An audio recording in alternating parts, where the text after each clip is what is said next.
Hello students, आज हम 11th class का फिजिक्स का फर्स्ट टॉपिक स्टार्ट करने जा रहे हैं।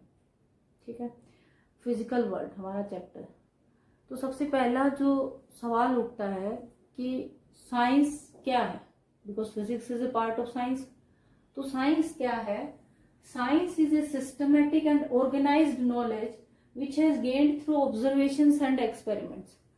साइंस में फिजिक्स, केमिस्ट्री, बायोलॉजी सब कुछ आता है। ठीक है, तो जितनी भी नॉलेज हम ऑब्जर्वेशन से, एक्सपेरिमेंट से गेन करके सिस्टमेटिकली अरेंज करते हैं, वो सारा का सारा किस में आता है? डाटा साइंस में आता है। नेक्स्ट आता है फिर फिजिक्स क्या है? फिजिक्स साइंस की वो ब्रांच है जो डील करती है नेचर एंड नेचुरल फिनोमिनाज के साथ। फॉर एग्जाम्पल, सेलेस्टियल बॉडीज हैं, स्टार्स हैं, प्लैनेट्स हैं। अगर हम नॉर्मल सा कंसिडरेशन करें कि बहुत सारी जो ऑब्जर्वेशंस हैं, जो हम देखते हैं कि सन के अराउंड जो है जैसे प्लैनेट्स रिवॉल्व करते हैं, तो ये फिनोमिनाज जो है इनको एक्सप्लेन करने में फिजिक्स के लॉज का इस्तेमाल होता है। वो बताते हैं हमें कि ये सब क्यों हो रहा है, किस वजह से हो रहा है। तो there are many laws which explain many of the phenomena which are occurring in this universe। तो फिजिक्स का स्कोप क्या है? स्कोप मतलब कि क्या हुआ? स्कोप का क्या मतलब हुआ? What can be studied in physics?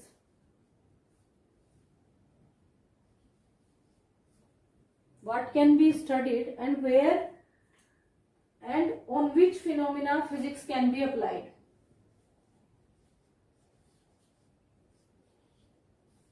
And on which phenomena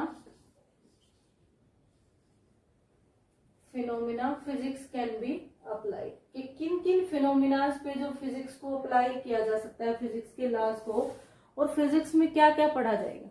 अब देखिए, अगर आप जनरल सी कंसिडरेशन की बात करें, हम पिछली क्लासेस की बात करें, हमारा वॉकिंग है, चलना है कि हम फ्लोर पे क्यों चल पाते हैं? फ्रिक्शन है। ठीक है, पेड़ से एप्पल नीचे क्यों आता है? ग्रेविटी है। तो इट मीन्स बहुत सारी जो चीजें हैं, स्मॉल अगर कंसिडरेशंस को हम देखें तो छोटी से लेके बड़ी तक, इलेक्ट्रिसिटी है, लाइट है, मोशन है, डे एंड नाइट का फॉर्मेशन है। ठीक है, रेवोल्यूशन है अर्थ का around the planet, revolution of moon around the earth है। ये कितने सारे ऐसे फिनोमिनाज हैं जिसमें हम क्या कर रहे हैं? फिजिक्स के लॉज को की हेल्प से जिनको हम एक्सप्लेन करते हैं। तो स्कोप की अगर इस बात को हम करते हैं तो there is a wide range, large range जो हम फिजिक्स में स्टडी करते हैं चीजों को। इसके अलावा it covers wide range of mass, length, velocity, ये भी बहुत सारी चीजों के साथ को कवर करती है। तो फिजिक्स का ना अगर हम मान के चले मैक्रोस्कोपिक लेवल,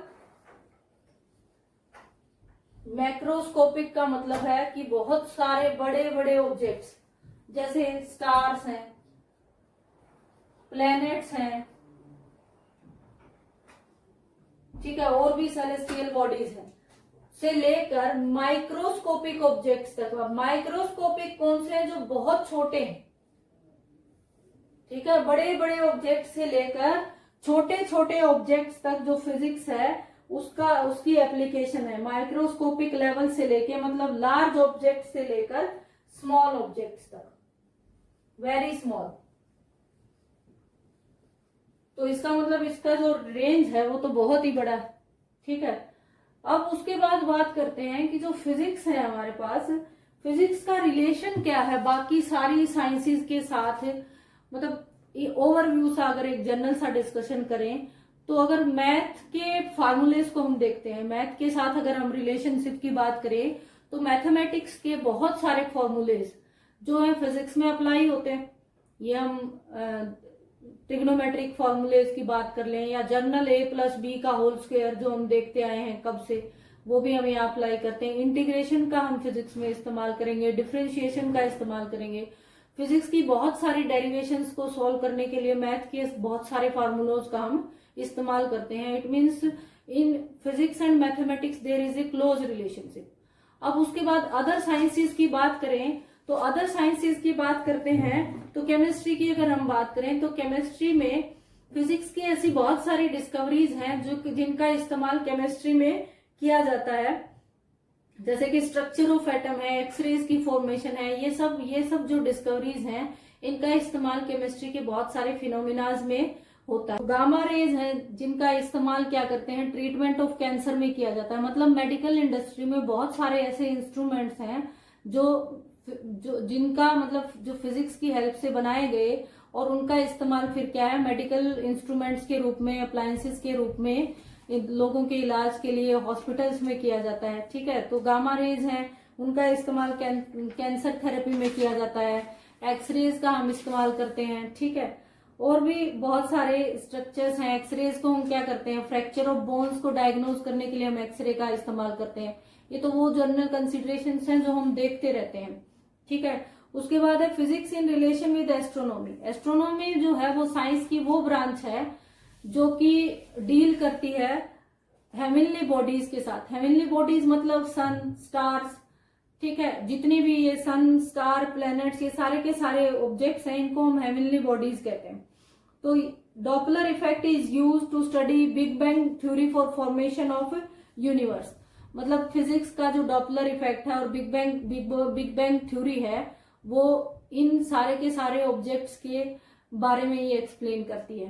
ठीक है, उसके बाद है physics in relation with seismology.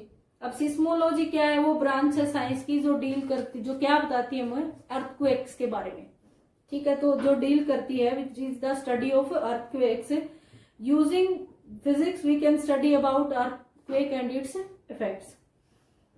Physics in relation with technology and society की अगर बात करें तो बहुत सारी चीजें हैं जो फिजिक्स की देन है। अगर हम scooter, refrigerator, car, motorcycle, fan, bulb, कितने ही सारे इंस्ट्रूमेंट्स को अगर हम देखते हैं, ठीक है, MRI मशीन है, लैपटॉप्स हैं, कंप्यूटर्स हैं, कितने सारे जो चीजों को हम देखते हैं, डिस्कवरी ऑफ सिलिकॉन चिप है, ये जितनी भी चीजें हम देखते हैं ये सारी की सारी क्या है, टेक्नोलॉजी के एडवांसमेंट में काम आती हैं। बट ये किसकी देन है, फिजिक्स की।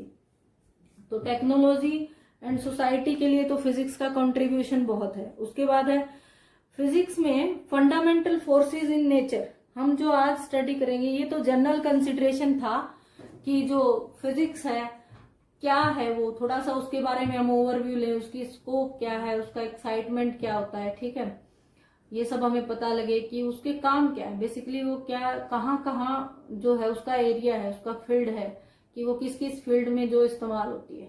तो इसलिए हमने ये सब देखा कि फिजिक्स जो है बहुत सारी साइंस की ब्रांचेज हैं, बहुत सारे टेक्नोलॉजीज हैं, बहुत सारी जो सोसाइटी के लिए उसका कंट्रीब्यूशन है, ये सब हमने देखा। अब हम आगे जो स्टडी करेंगे वो है फंडामेंटल फोर्सेस इन नेचर, कि नेचर में कितने फंडामेंटल फोर्सेस एग्जिस्ट करते हैं। There are 4 fundamental forces in nature. कितने फंडामेंटल फोर्सेस एग्जिस्ट करते हैं नेचर में, 4 fundamental forces. 4 fundamental forces.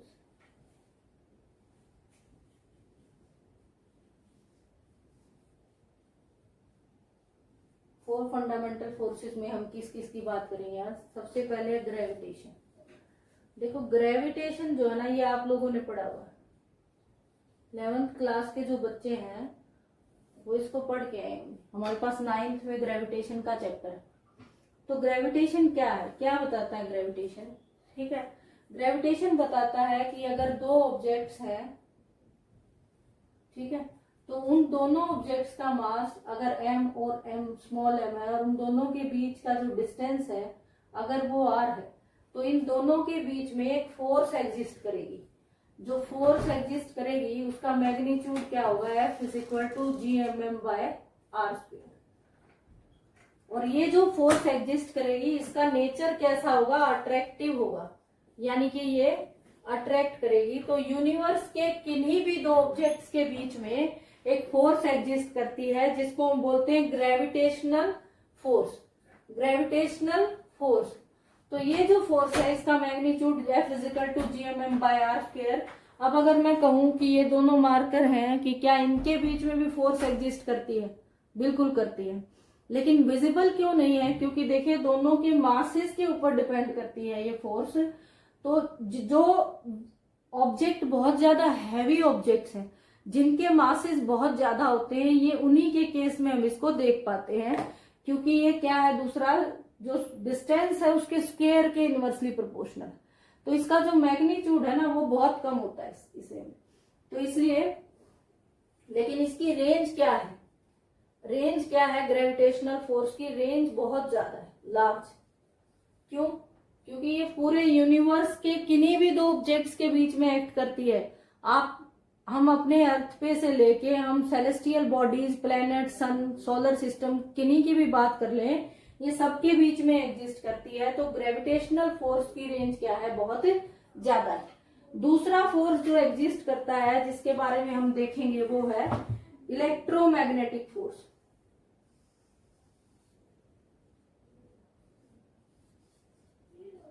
Electromagnetic force. अब ये इलेक्ट्रोमैग्नेटिक फोर्स क्या है, इलेक्ट्रिक प्लस मैग्नेटिक, ठीक है, ये दो से मिलके बना है इलेक्ट्रोमैग्नेटिक, इलेक्ट्रिक प्लस मैग्नेटिक।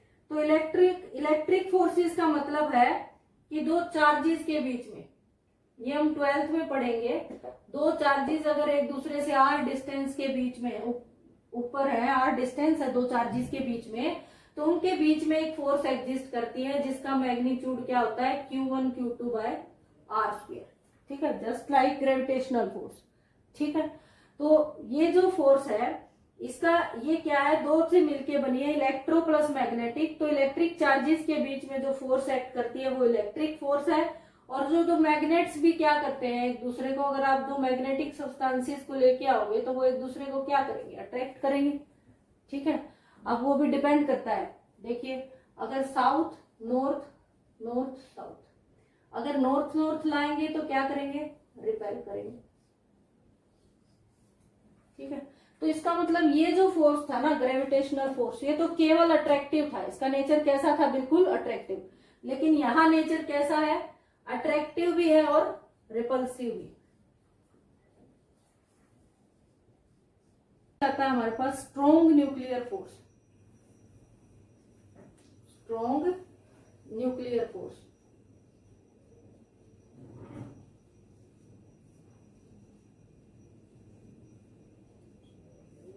अब ये स्ट्रॉन्ग न्यूक्लियर फोर्स क्या है, देखो न्यूक्लियस की बात करते हैं, ये कुछ चीजें आप पढ़ के आए कि एटम है, एटम में क्या होता है, न्यूक्लियस, न्यूक्लियस में क्या होता है, न्यूक्लियस में पॉजिटिव चार्जेस यानी कि प्रोटॉन्स और क्या होते हैं, न्यूट्रॉन्स, ठीक है, और इलेक्ट्रॉन्स क्या करते हैं, इसके चारों ओर रिवॉल्व करते हैं। अब ये कह रहे हैं कि अगर मान लो कि हम बोल रहे हैं कि जो सिमिलर चार्जेस हैं उनके बीच में रिपल्सन होती है, तो भाई एटम के अंदर तो प्रोटॉन और प्रोटॉन के बीच में रिपल्सन होके इनको तो बाहर निकल जाना चाहिए था, ठीक है ना, बट ऐसा नहीं है। यहाँ पे क्या आइडेंटिफाई हुआ कि जो प्रोटॉन और प्रोटॉन है इनके बीच में स्ट्रॉन्ग न्यूक्लियर फोर्स एग्जिस्ट करता है, इसी फोर्स की वजह से जो न्यूक्लियस है वो स्टेबल है। यानी कि ये जो स्ट्रॉन्ग न्यूक्लियर फोर्स है इसकी जो वैल्यू है वो इलेक्ट्रोस्टैटिक फोर्स से बहुत ज्यादा है। इलेक्ट्रोस्टैटिक कौन सा हुआ, जो दो चार्जेस के बीच में एक्ट करता है, या इलेक्ट्रोमैग्नेटिक को की कैटेगरी में हम इसको इसी में ले सकते हैं, क्योंकि इलेक्ट्रिक प्लस मैग्नेटिक दोनों के लिए यही है। तो जो प्रोटॉन और प्रोटॉन के बीच में स्ट्रॉन्ग न्यूक्लियर फोर्स एग्जिस्ट करती है वो इतनी ज्यादा स्ट्रॉन्ग है कि जो न्यूक्लियस है उसी की वजह से वो न्यूक्लियस स्टेबल है। अदरवाइज तो प्रोटॉन और प्रोटॉन के बीच की इलेक्ट्रोस्टैटिक रिपल्सिव फोर्स की वजह से उन्हें दूर हो जाना चाहिए था। तो strong nuclear force is a very strong force, but इसकी रेंज क्या है, स्मॉल, स्मॉल, कम है इसकी रेंज, ठीक है। उसके बाद आता है फोर्थ, आता है वीक न्यूक्लियर फोर्स। अब ये जो वीक न्यूक्लियर फोर्स है ना, वैसे हम इसको आगे पढ़ेंगे अच्छे से। वीक न्यूक्लियर फोर्स, ये फोर्स कब एक्ट करता है, 10 elementary particles like beta particle, beta particles हैं, पॉजिट्रॉन्स हैं, न्यूट्रिनो है, एंटी न्यूट्रिनोज है, मतलब ये जो है ना, एक्चुअली ये जो फोर्स है ये हम एक ब्रांच है साइंस की स्पेसिफिकली, उसको हम बोलते हैं हाई एनर्जी फिजिक्स।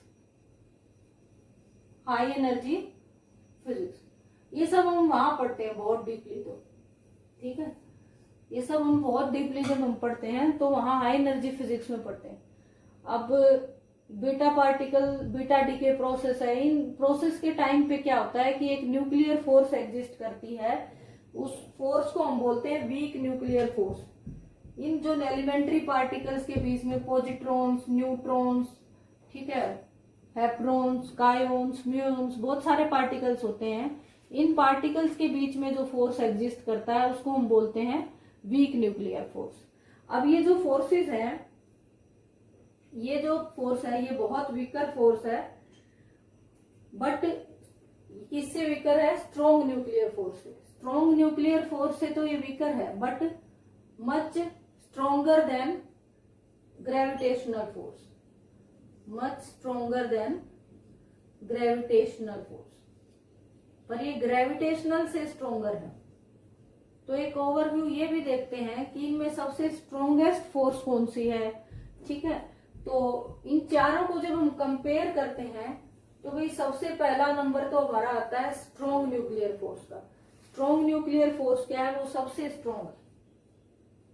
अगर ऑर्डर में देखेंगे, strong nuclear force, this is the strongest force in the nature.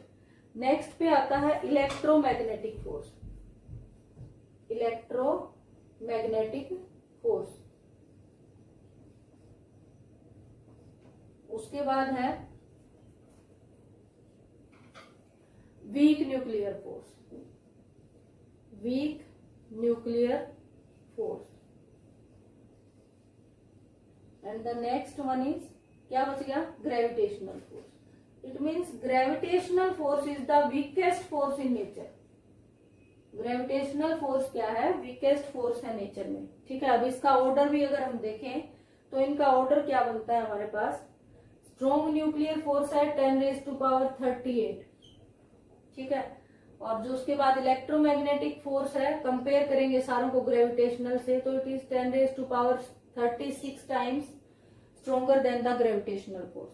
Next आता है it is 10⁻25 times stronger than gravitational force and this is equal to 1, ठीक है।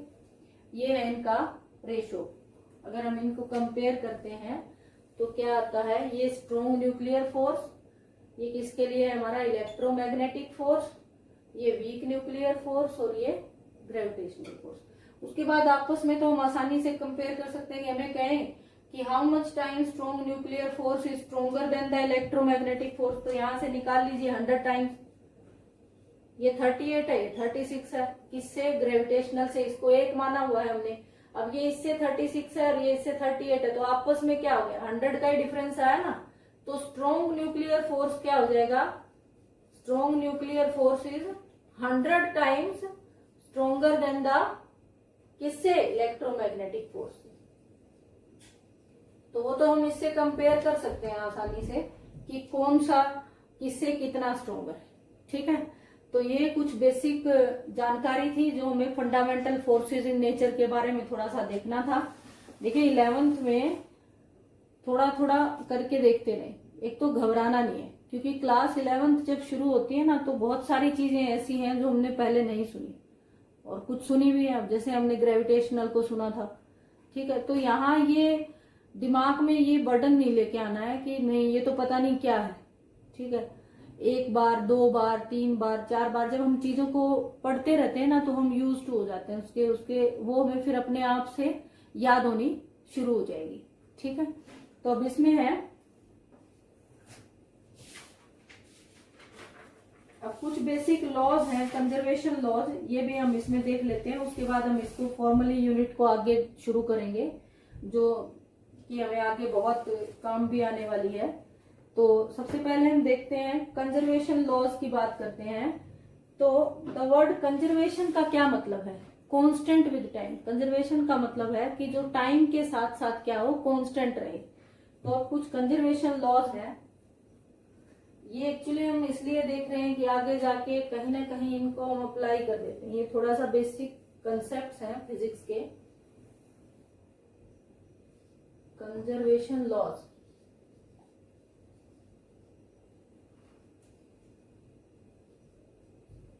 तो कंजर्वेशन लॉज की बात करें तो कौन कौन से हैं? Law of conservation of energy, law of conservation of energy,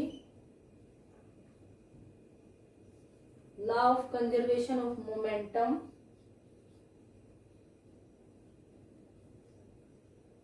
law of conservation of charge, ठीक है।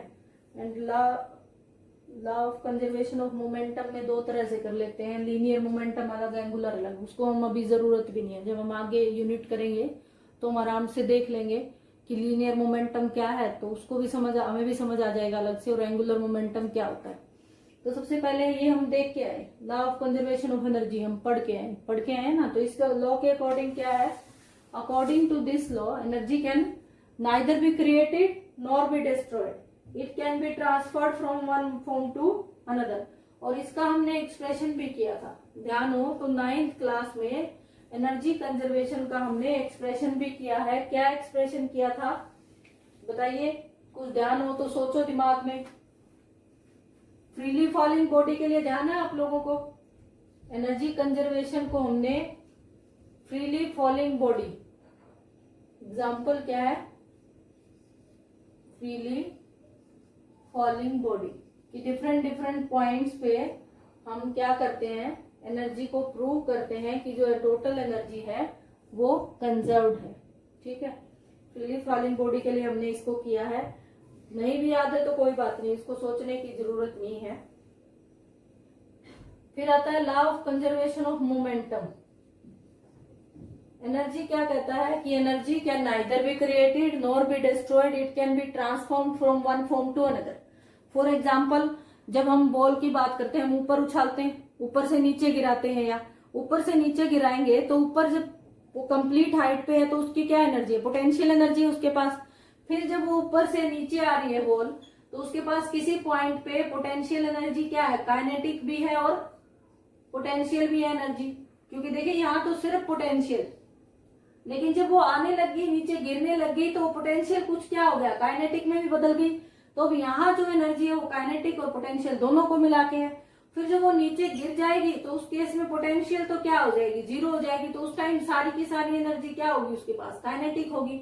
बट जो टोटल एनर्जी है, टोटल का मतलब होता है total energy is equal to potential energy plus kinetic energy. वो टोटल क्या है? कांस्टेंट रहती है।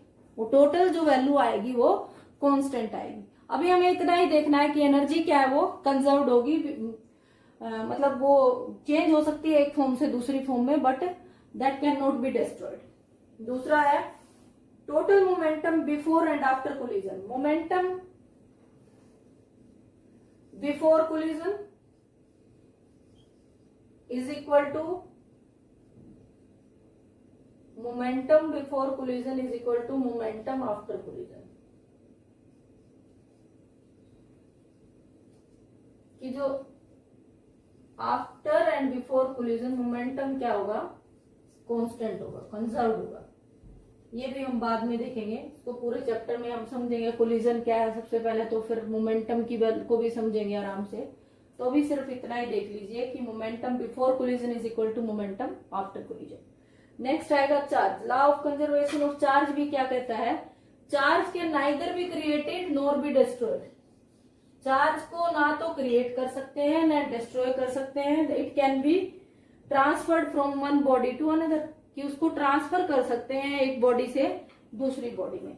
तो ये सारी चीजें हमें ध्यान रखनी है। ये फिजिकल वर्ल्ड जो हमारा फर्स्ट चैप्टर है, फिजिकल वर्ल्ड मतलब फिजिक्स के बारे में कुछ जनरल सी जानकारियां, फिजिक्स के कितने फोर्सेज के साथ यहाँ हम डील करेंगे, नेचर में कितने फोर्सेज हैं जो मतलब हम यहाँ पढ़ेंगे अपने सब्जेक्ट में, और कितने लॉज हैं जिनके बारे में भी हम पूरा, ये तो जो law of conservation of energy और मोमेंटम है ये तो हम 11th में ही पढ़ लेंगे, ठीक है।